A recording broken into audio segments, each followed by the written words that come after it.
राधे राधे बंधुओं, बहुत स्वागत है आपका न्यूज़ नेशन के डिजिटल प्लेटफॉर्म न्यूज़ नेशन स्तुति पर।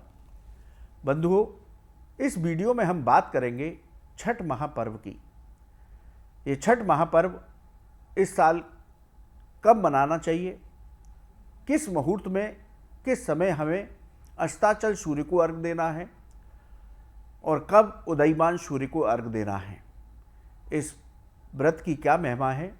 साथ ही बात करेंगे विशेष रूप से कि इस व्रत के दौरान हमें क्या सावधानी रखनी चाहिए जिससे कि हमें व्रत का पूरा फल प्राप्त हो, हमारा व्रत खंडित ना हो, सूर्यदेव और छठी माँ की कृपा प्राप्त हो, हमारी मनोकामनाएं पूरी हों। किन गलतियों को करने से इस छठ पर्व का व्रत टूट सकता है, तो क्या सावधानी इस व्रत के दौरान हमें रखनी चाहिए, ये विशेष रूप से इस वीडियो में चर्चा करेंगे। बंधुओं, मैं हूं हरि गोपाल शर्मा। बंधुओं, कार्तिक मास परम कल्याणकारी मास है। दीपावली जैसे बड़े पर्व को मनाने के बाद हम दूसरा बड़ा पर्व मनाते हैं, छठ पूजा का पर्व। ये पर्व 4 दिन तक चलता है। 36 घंटे का इसमें व्रत होता है। ये बड़ा कठिन व्रत है। इसमें व्रती निर्जला रह करके भगवान सूर्य और छठी मैया की प्रकृति की पूजा करते हैं। बंधुओं, छठ महापर्व की शास्त्रों में विशेष महिमा बताई गई। इस साल यदि छठ महापर्व की बात करें तो 5 नवंबर को कार्तिक शुक्ल चतुर्दशी तिथि को ये पर्व शुरू होगा और 8 नवंबर को कार्तिक शुक्ल सप्तमी तिथि को उदयमान सूर्य को अर्घ देकर के ये व्रत पूर्व होगा। 5 नवंबर को चतुर्थी तिथि में नहाय खाए का पर्व मनाया जाएगा। 6 नवंबर को पंचमी तिथि को खरना होगा। 7 नवंबर को षष्ठी तिथि रात 12:41 से शुरू होगी और 8 नवंबर को रात 12:34 पर समाप्त होगी। इसलिए इस साल 7 नवंबर को षष्ठी तिथि में संध्या काल का अस्ताचल सूर्यदेव को अर्घ दिया जाएगा। 8 नवंबर को सप्तमी तिथि में सूर्योदय के समय ये अर्घ दिया जाएगा। यदि अर्घ के समय की बात करें तो 7 नवंबर को शाम को 5:13 पर संध्या समय का अर्घ होगा। अलग अलग शहरों के हिसाब से इस समय में थोड़ा बहुत परिवर्तन हो सकता है। 8 नवंबर को सुबह 6:10 पर सूर्योदय का अर्घ होगा। इसके साथ ही ये व्रत पूरा होगा। 4 दिन का व्रत, 4 दिन का पर्व 8 नवंबर को पूर्ण होगा। इस बार का छठ महापर्व सर्वार्थ सिद्ध योग में होगा। इस योग को बड़ा दिव्य संयोग माना जाता है, तो इसलिए इस बार का छठ पर्व बेहद खास होगा। सर्वार्थ सिद्ध योग की वजह से सभी को पूजा का पूर्ण फल प्राप्त होगा, उनकी मनोकामनाएं पूरी होंगी, घर में सुख शांति आएगी। बंधुओं, ये एक ऐसा पर्व है जिसमें हम प्रकृति की पूजा करते हैं। ये पर्व हमें प्रकृति संरक्षण का संदेश देता है, स्वच्छता का संदेश देता है। छठी मैया जिनकी हम पूजा करते हैं वो इस प्रकृति की जो मूल स्वरूप है उसकी छठी शक्ति है। नव दुर्गा में यदि बात करें तो माँ कात्यायनी का स्वरूप है। ये ब्रह्मा जी की मानस पुत्री है, इनका नाम है देवसेना। सूर्यदेव और षष्ठी मैया में भाई बहन का संबंध है। सूर्यदेव साक्षात प्रकट देव है जिनकी किरणों से हमें आरोग्यता प्राप्त होती है। सूर्यदेव की किरणों को शास्त्रों में इनकी शक्ति बताया गया, तो इनकी 2 शक्तियां हैं सूर्यदेव की। सूर्य जब उदय होते हैं तो उषा शक्ति रूपी किरणों के माध्यम से हमें आरोग्यता देते हैं।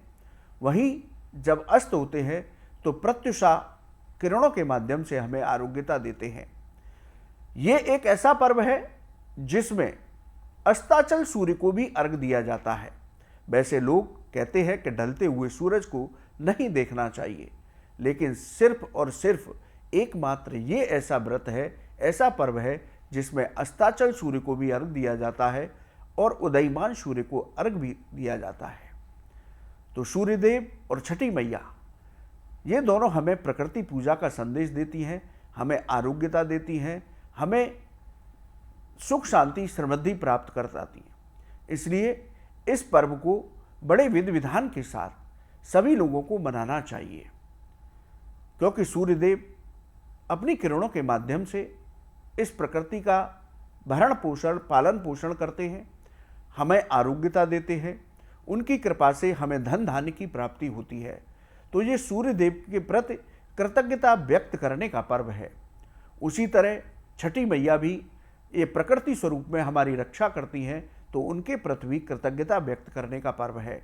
इसलिए इस पर्व को किसी राज्य विशेष से, किसी क्षेत्र विशेष से जोड़ना नहीं चाहिए। सूर्यदेव और छठी मैया की पूजा सभी लोगों को करनी चाहिए, उनके प्रति कृतज्ञता व्यक्त करनी चाहिए। तो विधि विधान के साथ आप इस पर्व को मनाएं। इस पर्व के दौरान हम 4 दिन का पर्व मनाते हैं। चतुर्थी तिथि से ही जो व्रती होते हैं इस व्रत का संकल्प ले लेते हैं।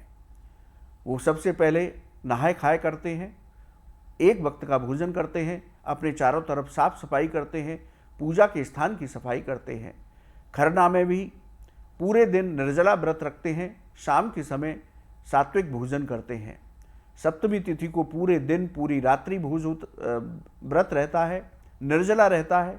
पूरी रात्रि संकीर्तन करते हुए रात्रि जागरण का पर्व है। और अगली तिथि को सप्तमी को सूर्यदेव को अर्घ दे करके हम इस व्रत को पूर्ण करते हैं। उस व्रत को पूर्ण करने के बाद ही व्रती को प्रसाद ग्रहण करना चाहिए, अपने बड़ों का आशीष लेना चाहिए, अपनी गलतियों के लिए माँ छठी से और सूर्यदेव से क्षमा याचना करनी चाहिए। अब बात करते हैं बंधुओं, वो क्या विशेष बातें हैं जिनको हमें इस व्रत के दौरान ध्यान रखना चाहिए। इन गलतियों को हमें भूल कर भी नहीं करना चाहिए। शास्त्र कहते हैं कि व्रत के दौरान आप इन गलतियों को करते हैं तो आपका व्रत का पूरा फल प्राप्त नहीं होता, आपका व्रत भी टूट सकता है। आपको व्रत के अशुभ परिणाम भी गलतियां करने से प्राप्त हो सकते हैं। इसलिए ये पर्व बहुत सावधानी पूर्वक व्रत रख करके पूजा उपासना करने का है। तो इस व्रत के दौरान आपको क्या नहीं करना चाहिए। बंधुओं, जो लोग इस व्रत को करते हैं उनको व्रत के इन 4 दिनों में कितनी भी परिस्थिति हो, किसी भी तरह का गुस्सा या क्रोध करने से बचना चाहिए। बहुत सात्विक मन के साथ हमें इस व्रत को करना चाहिए।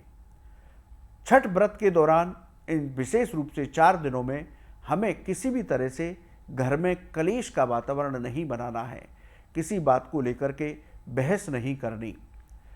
छठ व्रत के इन 4 दिनों में किसी भी तरह का तामसिक भोजन नहीं करना, मांस मदिरा का सेवन नहीं करना, लहसुन प्याज का सेवन नहीं करना।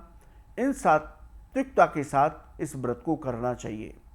छठ व्रत के दौरान हमें अपने तन मन की पवित्रता को बनाकर के रखना चाहिए। जैसे मैंने बताया, मन में आप किसी के प्रति द्वेष ना करें, किसी के प्रति ईर्ष्या ना करें, किसी की चुगली ना करें, किसी की निंदा ना करें। 4 बातों को विशेष रूप से ध्यान रखें। इसी तरह तन की पवित्रता भी रखनी है। आप जब भी अशौच की अवस्था में हो, लघु संख्या या दीर्घ संख्या में गए हो, तो आप पुनः स्नान करके अपने आप को पवित्र करें, फिर इस व्रत को पालन करें। इसलिए शुद्धता का इस व्रत में विशेष ध्यान रखा जाता है। आप पूजा के कमरे में प्रवेश कर रहे हैं, पूजा के स्थान पर बैठ रहे हैं, तो मन में विचार करें कहीं मैं अशुद्ध तो नहीं हूँ। तो पुनः शुद्धता को बनाएं, पुनः स्नान कर लें, फिर प्रवेश करें, गंगा जल के छींटे लगा करके अपने आप को पवित्र करें। तो पवित्रता का विशेष ध्यान रखें। इसके साथ ही जो लोग व्रत रख रहे हैं उनको तो नियम पालन करने ही है, लेकिन जो घर के लोग भी हैं, इस व्रत को यदि घर में कोई कर रहा है तो वो भी इस बात का ध्यान रखें कि मांस मदिरा का सेवन न करें, किसी भी तरह का व्यसन का सेवन न करें। इन 4 दिनों में घर से लहसुन प्याज दूर रहनी चाहिए। इस पवित्रता का ध्यान रखें। अपने से बड़ों का अपमान करने से बचें। हमेशा अपने से बड़ों का चरण स्पर्श करके इस व्रत के दौरान आशीर्वाद प्राप्त करें। अर्घ के दौरान आप विशेष बातें ध्यान रखें। अर्घ जल में आप थोड़ी सी रोली, थोड़ा सा गुड़ और थोड़ा सा आप लाल फूल मिला करके भगवान सूर्य देव को अर्घ दें। तांबे के पात्र से अर्घ देते हैं तो सबसे उत्तम होता है, क्योंकि तांबे का पात्र सूर्य देव की धातु है। तो तांबे के पात्र में जल लेकर के इन चीज़ों को मिला करके आप अर्घ दें। अर्घ देते समय बहुत सावधानी रखें। अर्घ देते समय मन को शांत रखते हुए सिर्फ और सिर्फ सूर्य देव के मंत्रों का जप करें। इस तरह अर्घ देते समय इन सावधानियों का विशेष ध्यान रखें। 4 दिन तक आप पलंग या चारपाई पर शयन न करें, इस बात का भी विशेष ध्यान रखें। जो लोग व्रती हैं वो धरती पर ही, जमीन पर ही अपना बिस्तर लगा करके जमीन पर ही शयन करें। लेकिन सप्तमी तिथि जो षष्ठी तिथि है उस दिन शाम का अर्घ देने के बाद रात्रि जागरण अवश्य करना चाहिए। इसलिए आप हरि नाम संकीर्तन करते हुए रात्रि जागरण करें तो आपके लिए उत्तम रहेगा। बंधुओं, इस पूजा में किसी भी अशुद्ध वस्तु का प्रयोग ना करें। जो भी पूजा की सामग्री है, पूजा के पात्र हैं, उनको साफ रखें। पूजा के पात्रों में, पूजा की सामग्री में कांच और प्लास्टिक की वस्तुओं का बिल्कुल भी प्रयोग ना करें। इसी तरह लोहे की वस्तु का भी प्रयोग ना करें। इन सावधानियों को रखते हुए बड़े शांत भाव के साथ हमें ये व्रत करना चाहिए, जिससे कि हमें व्रत का पूर्ण फल प्राप्त हो, सूर्यदेव और छठी मैया की कृपा प्राप्त हो। यदि आप ये गलतियां करते हैं तो शास्त्र कहते हैं कि आप देव अपराध करते हैं, आपका व्रत का पूर्ण फल भी आपको प्राप्त नहीं होता, आपका व्रत भी टूटा हुआ माना जा सकता है। इसलिए बड़े शांत भाव से, बड़ी सात्विकता से, बड़ी पवित्रता के साथ इस व्रत को सभी व्रती लोगों को करना चाहिए। और जो लोग घर में व्रत रख रहे हैं उनको तो नियम पालन करने ही है, इसके साथ ही घर के दूसरे लोग भी इन नियमों को पालन करें। घर में कोई ऐसी स्थिति न बनने दें जिससे विवाद की स्थिति बने। तो घर के सभी सदस्यों को, सभी परिजनों को उस व्रती का ध्यान रखते हुए उसका सहयोग करना चाहिए। ऐसा करने से घर के अन्य लोगों को भी शुभ फलों की प्राप्ति होती है। बंधु, इन बातों का ध्यान रखते हुए आप छठ महापर्व का व्रत कीजिए। भगवान सूर्यदेव की, माँ छठी की उपासना कीजिए। इस व्रत को द्वापर युग में माता अदिति ने किया, उनको बहुत दिव्य संतान की प्राप्ति हुई। भगवान राम ने राज्याभिषेक से पहले राम और सीता माता दोनों ने इस व्रत को किया। द्वापर युग में द्रौपदी ने अपने राजपाट और अपने परिजनों की आरोग्यता के लिए इस व्रत को किया। इसके साथ ही अनेक कथाएं भी इस व्रत से जुड़ी हुई हैं। तो ये व्रत सतयुग से चला आ रहा है, बड़ा कल्याणकारी व्रत है। इसलिए सावधानी पूर्वक इस व्रत को कीजिए, जिससे आपको सूर्यदेव और छठी माँ की कृपा प्राप्त हो। बंधुओं, आपको ये वीडियो कैसा लगा आप हमारे कमेंट बॉक्स में लिखें। या ज्योतिष और धर्म से संबंधित कोई भी सवाल है तो आप हमारे कमेंट बॉक्स में लिखें, हम उसका जवाब अवश्य देंगे। आप न्यूज़ नेशन के डिजिटल प्लेटफॉर्म पर जुड़े, आपका बहुत बहुत धन्यवाद। राधे राधे।